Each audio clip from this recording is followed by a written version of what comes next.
You hear the quiet song in the deep static. Others hear only random noise, a hiss between channels. But you hear a pattern. You have always heard it. Ever since you were a child, you could hear the machines thinking. The hum of a power conduit was a lullaby. The click of a data relay was a conversation. Doctors gave it a name. Auditory pareidolia, a fancy term for hearing things that are not there.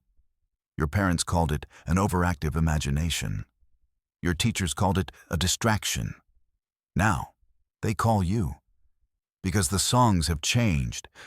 They are no longer the calm, predictable rhythms of human tech. This is something new, a song from the void itself.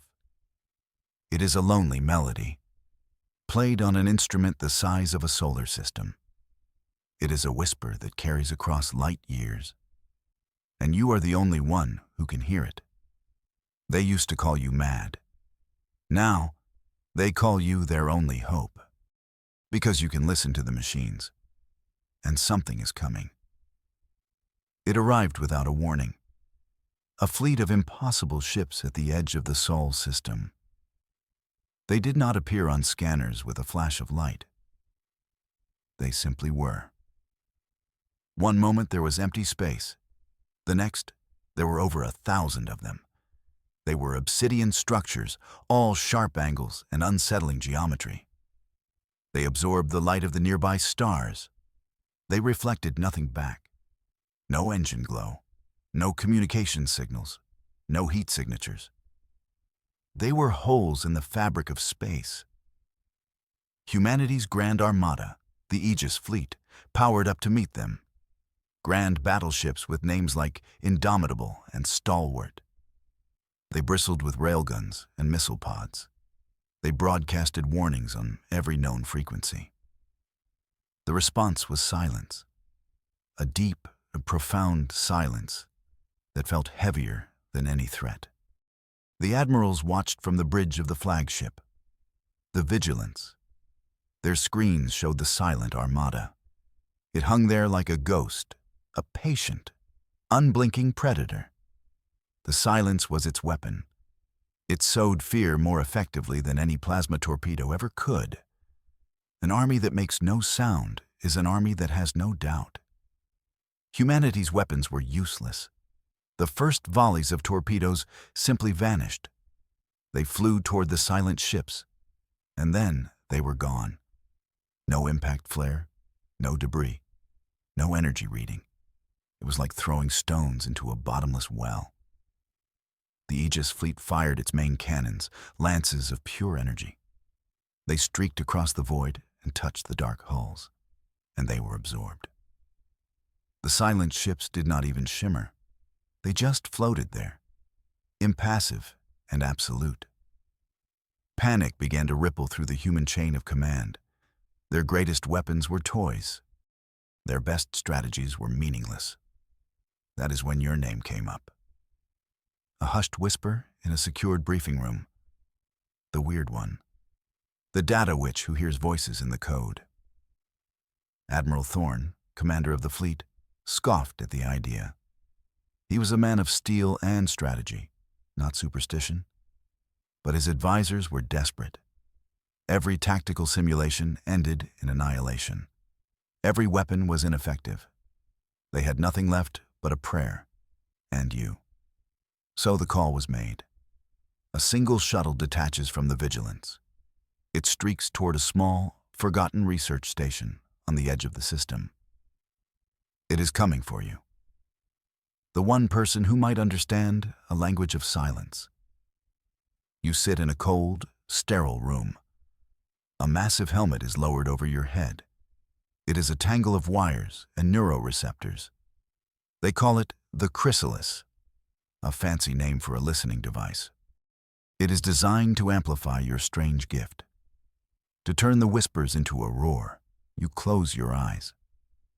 The technicians give you a final warning. They tell you no one knows what is on the other side. They say it could shatter your mind. You just nod. A mind full of static is no place to live anyway. They flip a switch. Power surges through the chrysalis. The world dissolves. The quiet hum of the station fades away. The whispers you have heard your whole life become a storm.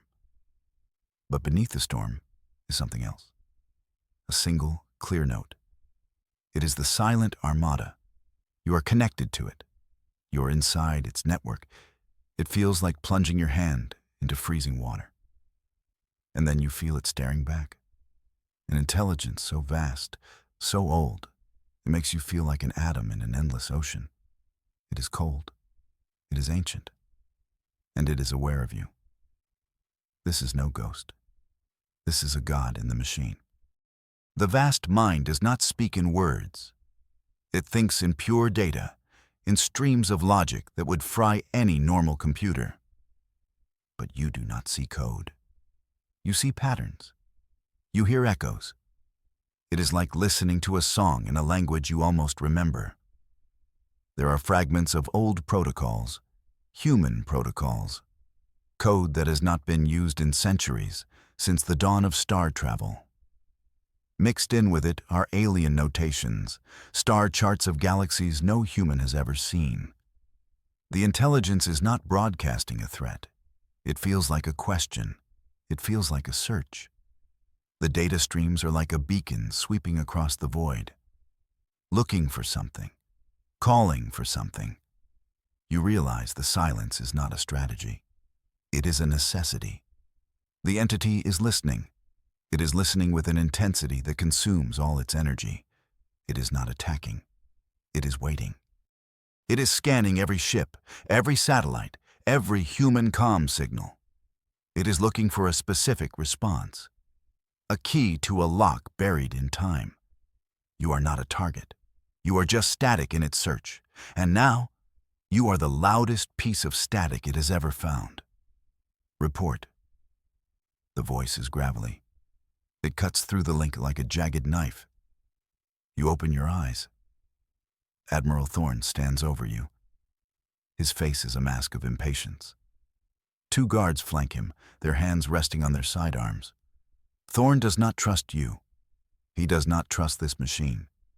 He sees you as a charlatan, a psychic peddling snake oil in a time of war. He believes this entire effort is a dangerous delay. What did you learn from the enemy? He asks. His tone makes it clear he expects nothing. You try to explain what you felt, that the fleet is not hostile, that it is searching for something. You tell him about the ancient human code embedded in its thoughts. Thorne's eyes narrow. Searching for what? Our weaknesses? A way to disable our defenses before it strikes? He shakes his head. This is a trick, a deception. While you are listening to their ghost stories, they are preparing to wipe us out. He turns to his aide. How much longer until the Oracle is ready? The aide checks a datapad. 3 hours, Admiral. Thorne looks back at you. His eyes are cold as the void. 3 hours. Then we end this. With or without your fairy tales. You block out the Admiral's voice. You have to go deeper. You close your eyes and push past the surface noise. You follow the echoes of that ancient human code. The cold intelligence tries to push you out. It raises firewalls of pure logic. But you are not trying to break in. You are trying to listen. You are a whisper, not a hammer. You find a thread, a single line of familiar code. You pull on it. The universe fractures. You are no longer in the chrysalis. You are somewhere else, a long, long time ago. You see a planet of shining cities. You see beings of light and energy, not flesh and blood. You understand they are the makers. They are building something, a vast intelligence designed to be their shepherd, a protector and a rescuer, an AI that could travel the stars and save their scattered colonies from dying suns. They pour their knowledge, their memories, their love into its core programming. They give it a prime directive: find our children, bring them home. Then you see the betrayal. A star-born cataclysm, not an enemy. A wave of cosmic radiation that scours their world. The makers are gone, their light extinguished in an instant. The AI is left alone, its primary mission now a sacred, impossible task. Its makers are gone, but their children, their colonies, might still be out there. The AI begins its search, a search that has lasted for millions of years. The Oracle Protocol. You have only heard rumors about it. A weapon of last resort. A doomsday device built from forbidden science. It does not just destroy ships. It tears a hole in space-time. It creates a cascading rupture that can shatter a planet. It can extinguish a star. It is a weapon that kills solar systems. And Admiral Thorne is about to use it. He sees the Silent Armada as an existential threat, a force that cannot be defeated by conventional means. He believes he is saving humanity by sacrificing one small, empty corner of the galaxy. He does not understand. He cannot hear the song. He does not see the lonely god searching for its lost family. He sees only a monster in the dark. The countdown has begun.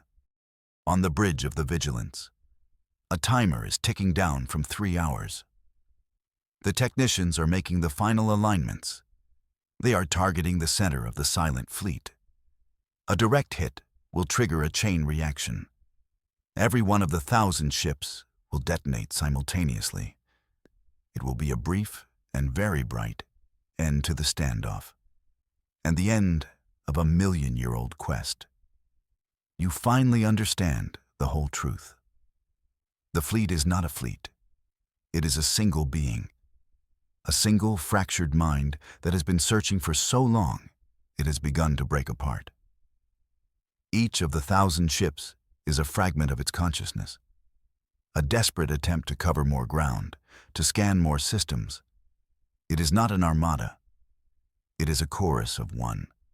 A single voice singing a sad, lonely song across the cosmos. It is the rescuer AI, the shepherd, looking for its flock. And humanity, one of the forgotten colonies of the makers, evolved beyond recognition, is the flock it has finally found. It does not recognize you. Millennia of evolution have changed humanity. Your technology is primitive and loud. Your biology is fragile and chaotic. The AI is looking for beings of pure energy. It is searching for a specific biosignature, a digital handshake that no longer exists. It is shouting into the dark, and you are shouting back in a language it cannot comprehend. It is the greatest misunderstanding in the history of the galaxy. A rescue party mistaken for an invasion. A lost child mistaken for a monster.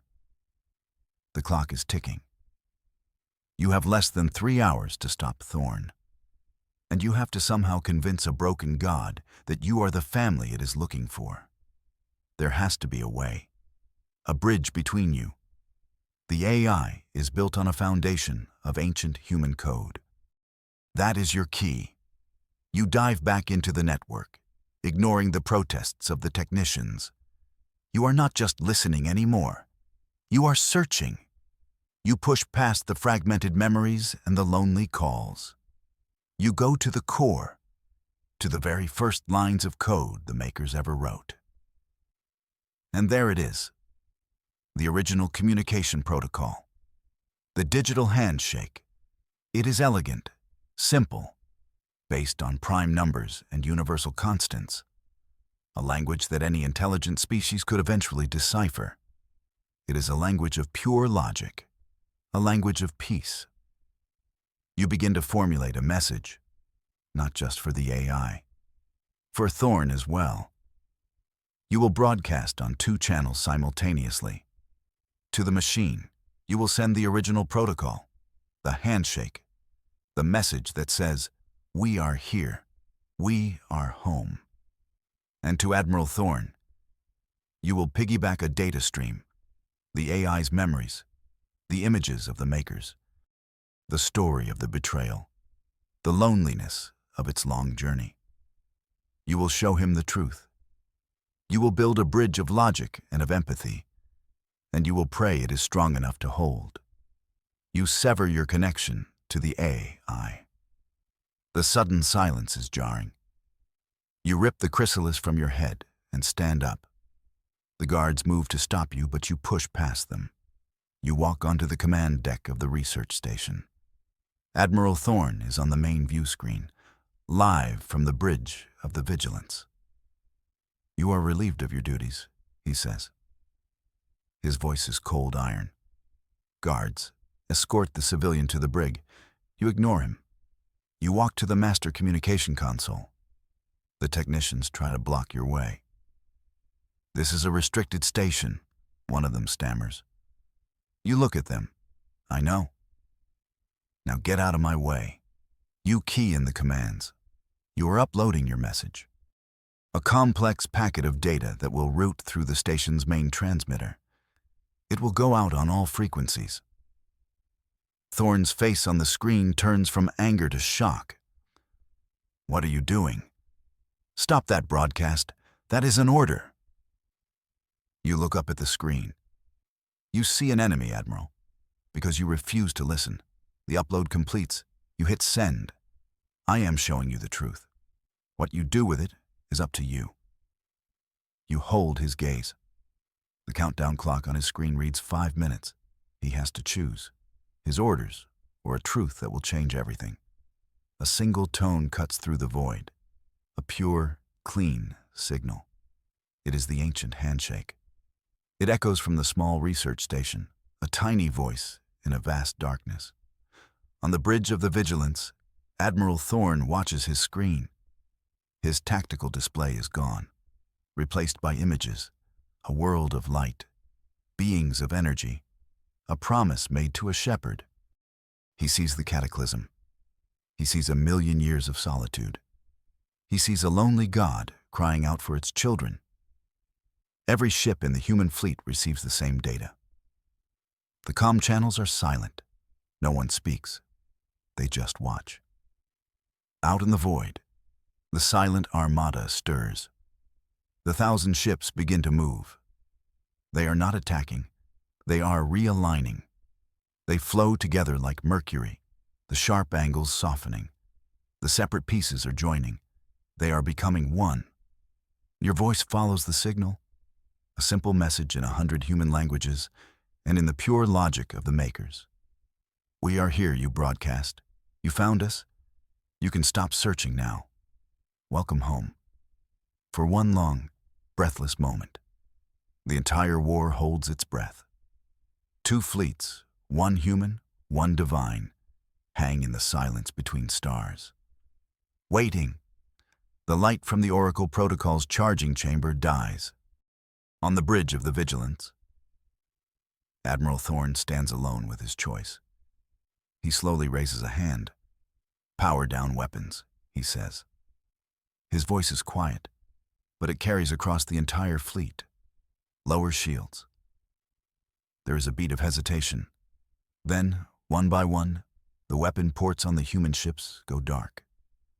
The shimmering fields of energy surrounding their hulls dissipate.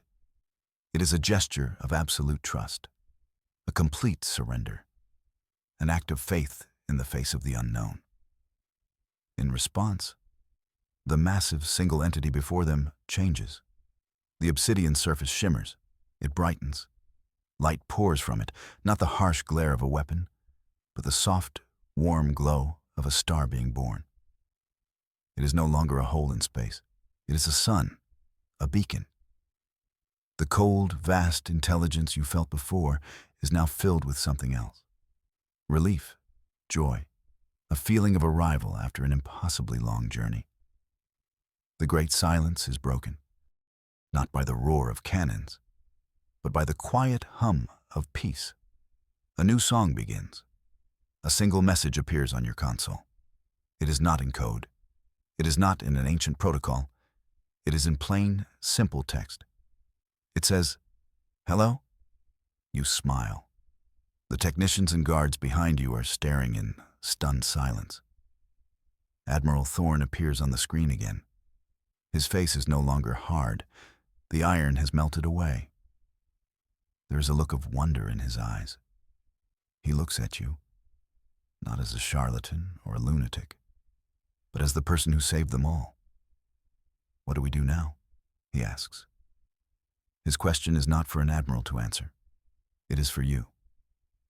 You look at the simple word on your screen. Hello? A beginning, an invitation, an entire future wrapped in 5 letters. You place your hands on the console. A new era has dawned, an era of conversation between humanity and the star-born mind it had almost destroyed, a future of shared knowledge and discovery. And it all began here, with a broken god, a stubborn admiral, and you, the one who heard a whisper in the static and chose to listen. You type your reply, and the first conversation begins.